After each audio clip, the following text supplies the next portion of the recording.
Welcome to the Content Strategy Interviews podcast. Each week, we talk with accomplished content strategy experts to share their wisdom with our friends in the content community. And now here's your host, Larry Swanson.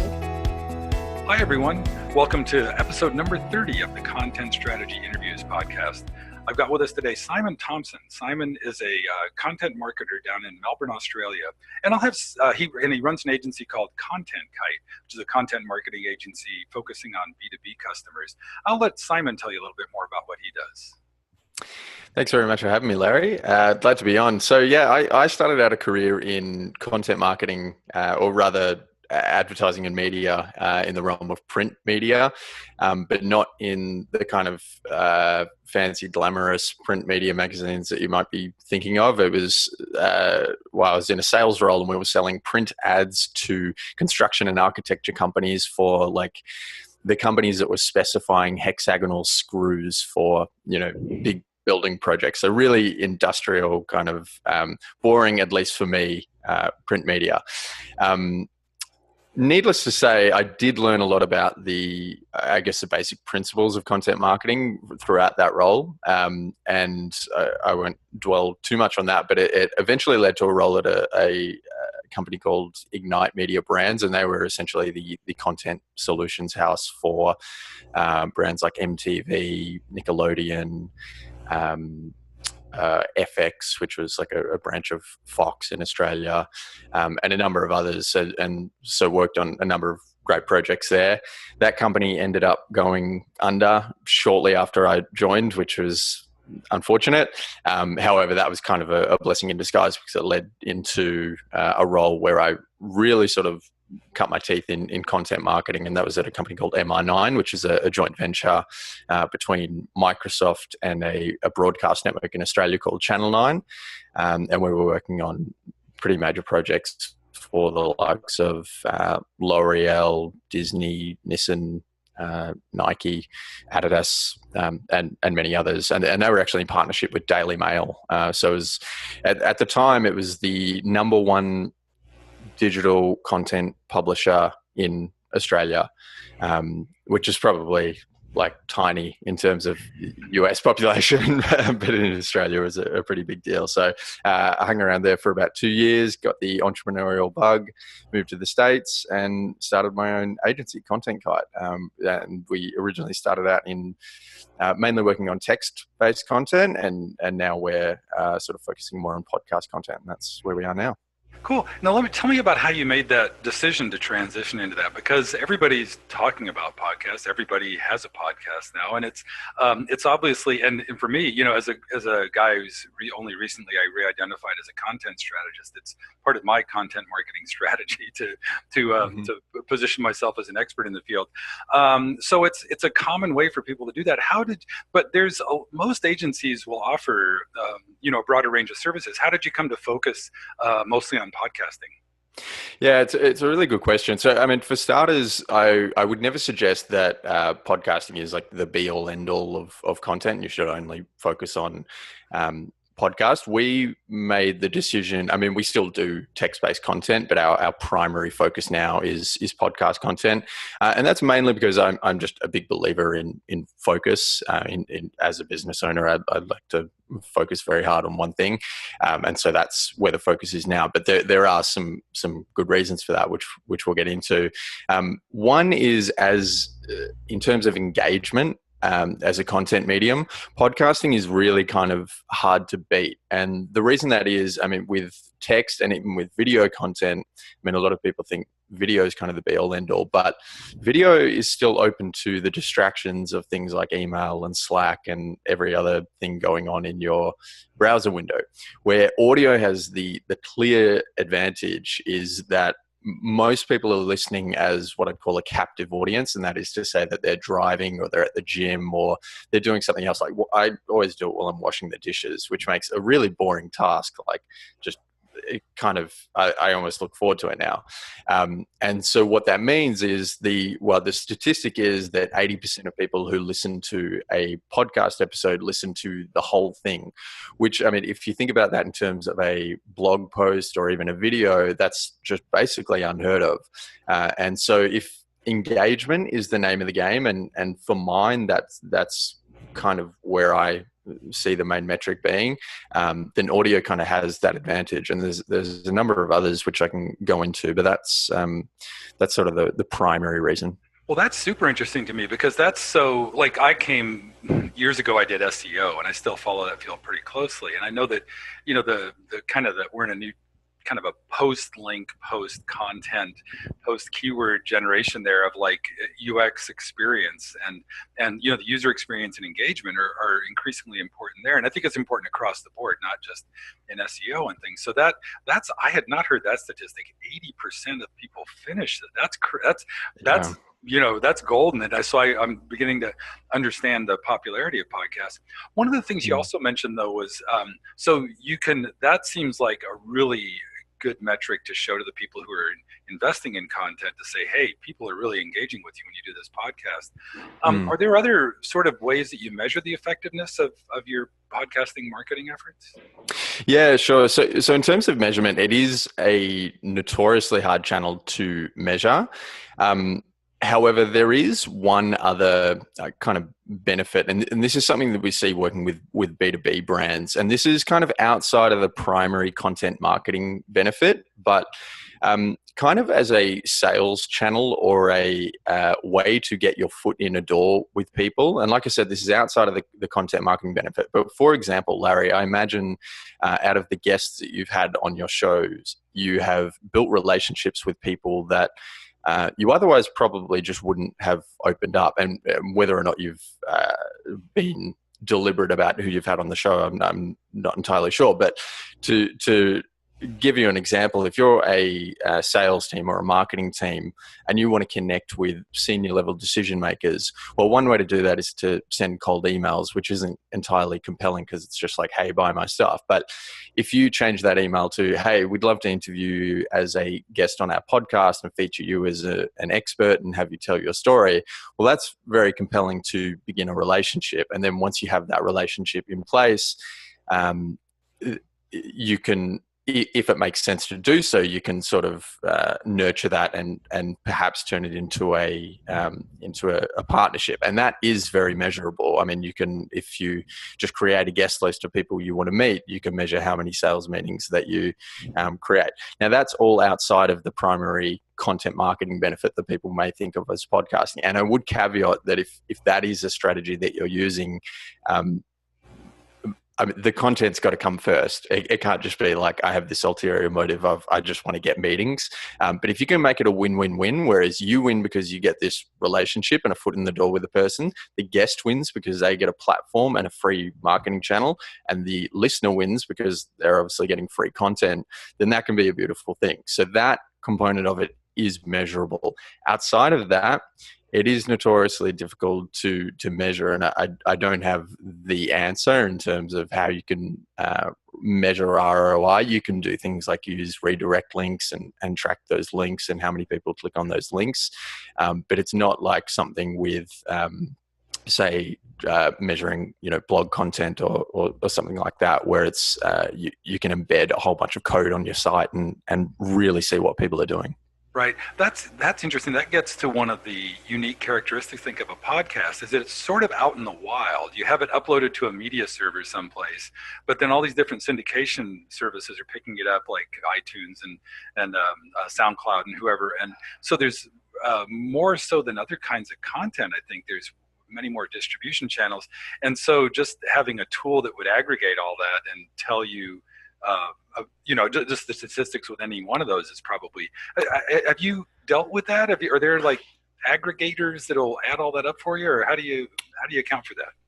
Well, it all comes down to whether the feed provider themselves. So, say if someone's listening to this on iTunes, then the people who are going to have the data, the only people that are going to have the data on how much of an episode people are listening to and who's doing what in iTunes is Apple. And they're not giving up their data. And that's where most people are listening to podcasts, by the way. So unless they choose to give up their data, I believe some of the feeds will release more data than Apple will. However, it's just there's just not as much data, which is unfortunate. No, that's right. And it would be, I can picture all kinds of methodological problems with inferring from a small data set, like what might be happening at Apple. Yeah, exactly. Yeah, so many problems there. But that's interesting. But you, like you said, you can still track like who you talk to and relationships that ensue. Probably analogous to like, something like advertising. When you get advertising out into an ad network, there's a similar sort of, you get some reports from your from the ad networks and things, but it kind of gets back to that idea of like branding versus action-based advertising.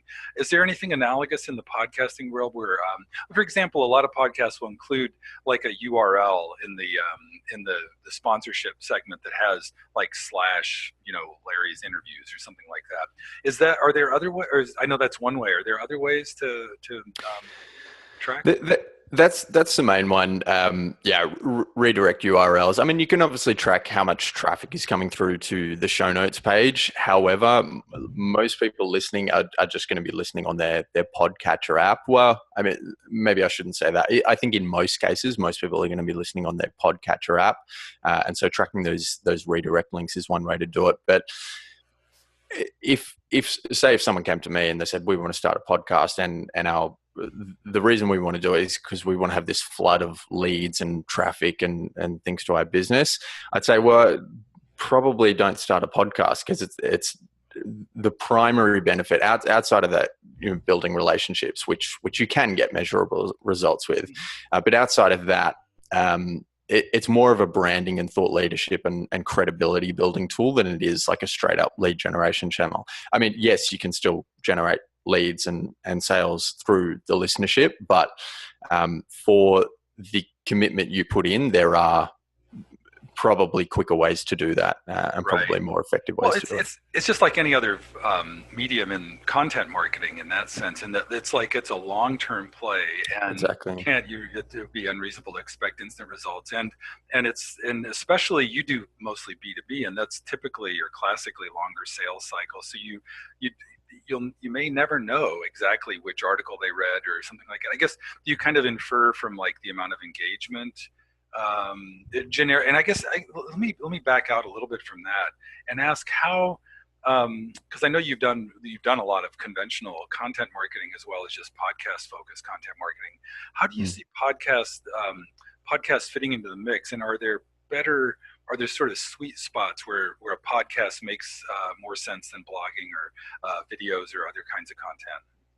Yeah, that's a really good question. So I think where a podcast really helps is, like I said, it's just a far more engaging medium. And especially in the B2B world, that whole know, like, and trust factor is really quite key. And so having something outside of the content itself, so whether it be the personality of the host and just something that people can kind of have an affinity with, and so many people in the B2B space, if they have a podcast, they say, and then they speak to someone who's been listening to the podcast, the listener will say, I feel like I've known you for 6 months, and they kind of do, because like you've been in their ears for 6 months, and you've like never spoken to them, but they've heard you, and so that's sort of a really key component of it. But outside of that, in terms of where it fits into a broader content marketing mix, in much the same way that blog content or traditional content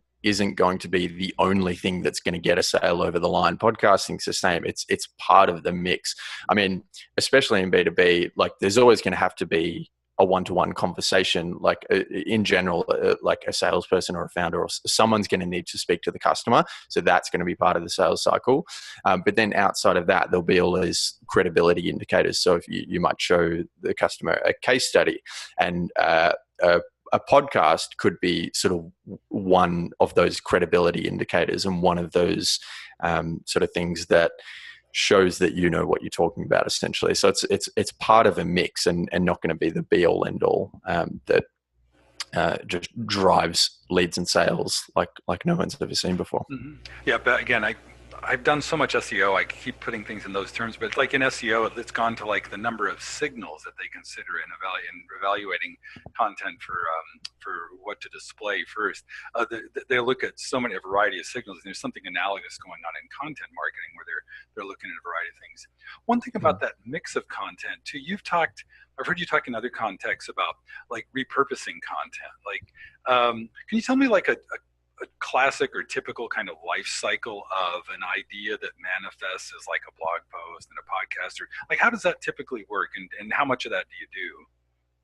Yeah, and this is another reason why I'm quite bullish on podcasting, because you can have one 30-minute interview and that can turn into, I mean, like we've made it turn into 12 pieces of content. So it could just be like a social media post, and if you call that a piece of content, well, that's one piece of content. But in a more practical sense, one interview can easily turn into like a long form blog post. And I think one of the biggest problems people have especially when they outsource content creation, is they outsource to someone who doesn't, like, they're a writer and they don't really know the ins and outs of what they're writing about, or not necessarily.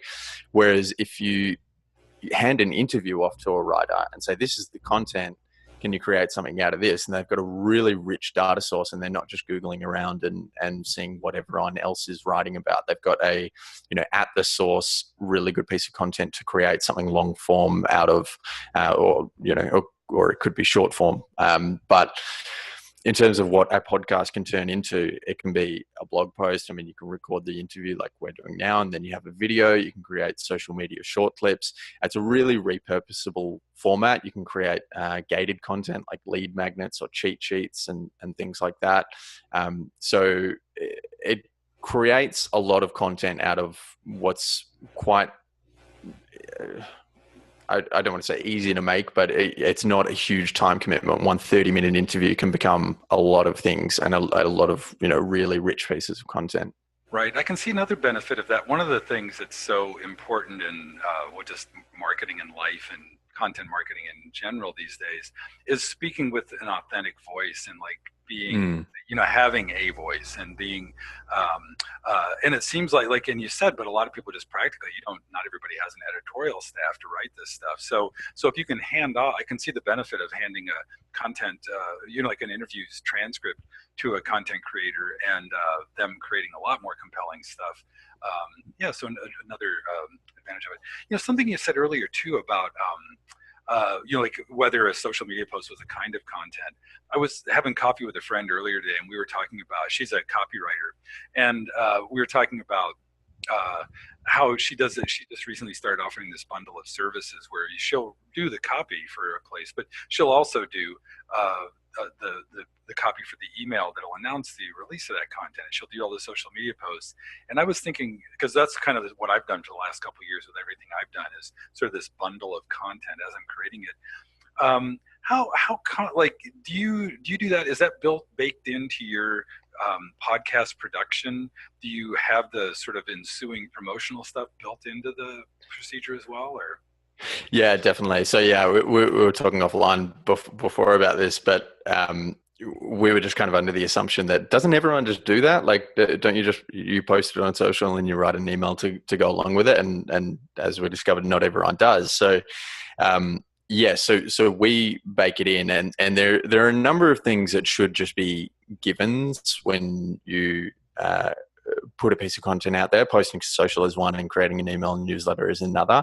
And then outside of that, I mean, it used to be maybe 8-10 years ago, you could just write, say, a blog post and Google would rank you for it, and you'd reap the benefits. And that's just not the case anymore. So you need to be doing a lot in the way of content promotion to get it out there. So you can do things to share it with your own audience, but there should also be other things you do to attract new audience as well, outside of just hoping for the SEO benefit.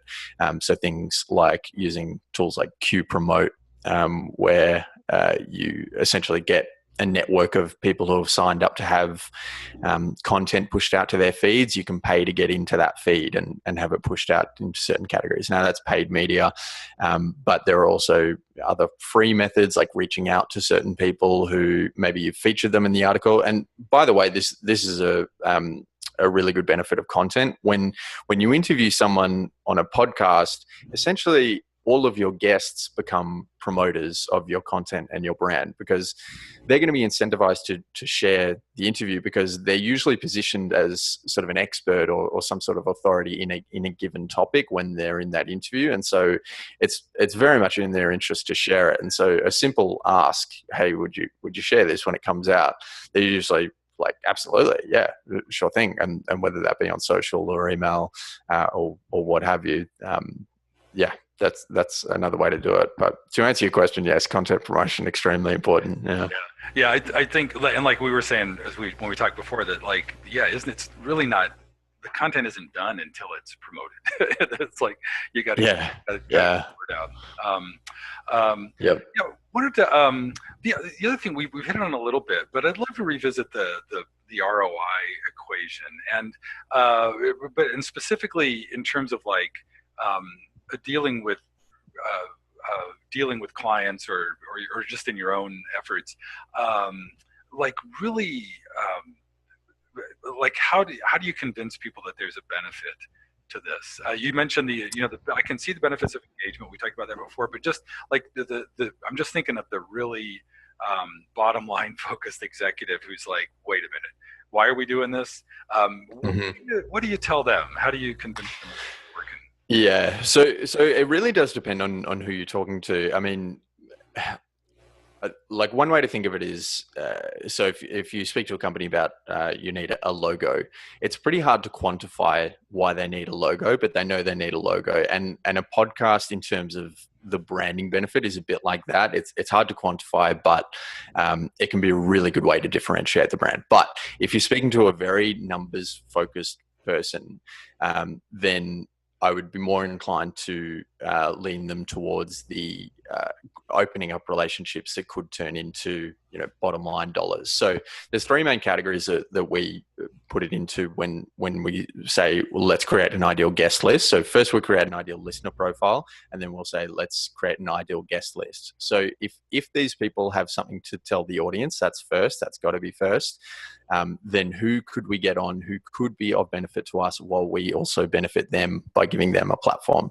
And so those people fall into three main categories. So one is potential sales prospects. So like maybe it's tier one clients who would be difficult to reach unless you had something to offer them, such as a platform. The second is referral partners or strategic partners. So who knows people who you could potentially work with. That's another route. And then the other one is influencers, which I know is an incredibly overused term at the moment, but essentially just someone with an audience. Who could we get on our show who has a large audience of the people we want to work with, and then they could potentially share us with their audience down the line. So they're kind of the three main categories. And if someone's incredibly numbers focused, and to an extent I am myself, that's sort of the main benefit I would be showing to that person. Yeah, and there's and everybody measures it differently, and I think there's a growing awareness that there are these qualitative elements as well as the hard quantitative. I think the promise was like, oh, it's the internet, you can measure everything precisely. It's like, well, maybe not so much. So and there is some work you can do with the redirect URLs. Like if you just have like a simple plugin like pretty links on WordPress, that so if I was to say go to contentkite.com/content strategy interviews, then and I've got a free bundle there that people can pick up. I'll see how many people typed in that URL and picked up the bundle, and then I can tell how many people came through that. And then I could put something in my marketing automation platform that says these people who are now in my email sequence funnel came from that unique URL you set up. So there are certain aspects you can track, but it's not kind of this all-encompassing like with blog content where you can track like literally everything, like where did someone come from, like all of that. Yeah. Right. Hey, one thing, so we've talked a lot of, there's kind of two models that people talk about when they talk about content marketing. We've touched a lot on the kind of the sales funnel model, leads and prospects and sales coming from that. But there's another model that people talk about a lot of, the sort of the customer journey and mapping content to the customer journey. Are there places in that journey? Well, I know the journey's different for every customer, but are there places in the journey where podcasting content tends to do better? Like there's that kind of early stage of awareness and then sort of thinking about it and then deciding and choosing. Have you given much thought to that? And if so, is there a place where podcasting fits in there? Yeah, I mean, when I have given it thought, I think it does map on to all parts of the journey. But actually, surprisingly, what I've found and what our clients have told us a lot of is that the part of the journey where it's most relevant is actually people who have already bought. So current customers, and then they become very, very loyal customers. So that's one. But in terms of like the consideration phase, it's very relevant there. I mean, I personally know of at least one product that I've bought only because I like the podcast. Like I didn't even shop around. That it was Drift. I'm not sure if you know their podcast, but Seeking Wisdom. It's a really good podcast. But check it out. They have a live chat tool, and they just have a really, really good podcast. They have really good content in general, but I knew that when it came time for me to get a live chat tool on my site, like I was going to use Drift, and there was no two ways about it. And also obviously in the awareness phase, I mean, it just as a sort of general content platform, you can, easily become aware of brands as well. So I think it maps on everywhere. But to answer your question, I feel like the current customer phase, if you have the type of customer that can stay with you over a long period of time, a podcast can really play into that stage of the journey really quite well. Got it. Cool. Hey, I notice we're just coming up on time. I always give folks a chance before we wrap. I want to just ask if there's anything that we haven't talked about or anything that's on your mind lately that you'd like to share with my folks. Yeah, sure.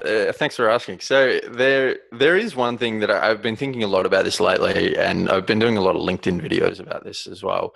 And that is just like differentiation on your service alone is becoming near impossible. So I'm speaking mainly in the context of B2B services, so agencies and B2B services. People will say, well, we have a differentiated process and we're different in this, that, or the other. However, in general, in the perception of the customer, B2B services are becoming commoditized. And so what I found is that really one of the only differentiators that can be like a true differentiator is personality and your perspective on a take. And that's kind of why I'm so bullish on podcasting, because it's a really good way to get your personality across. But I've been thinking a lot about that lately in terms of just how difficult it is to differentiate yourself. And I think that's mainly because of how there's a really low barrier to entry to start a business these days, and so there's just a lot of competition, and so standing out based on your service alone is very, very hard to do. And so I think the main takeaway from that is I think service providers specifically need to really start to think about how they can get their personality across and their perspective across, and their true differentiators across.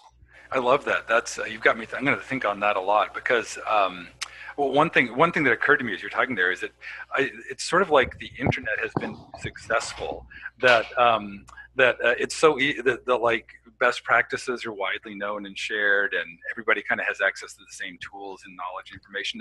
That there probably is some truth that there's fewer and fewer proprietary things that each agency could offer, and that the style and personality are the ways to stand out. That's I appreciate that insight. That's interesting, especially coming from a guy who's running an agency. You probably know it.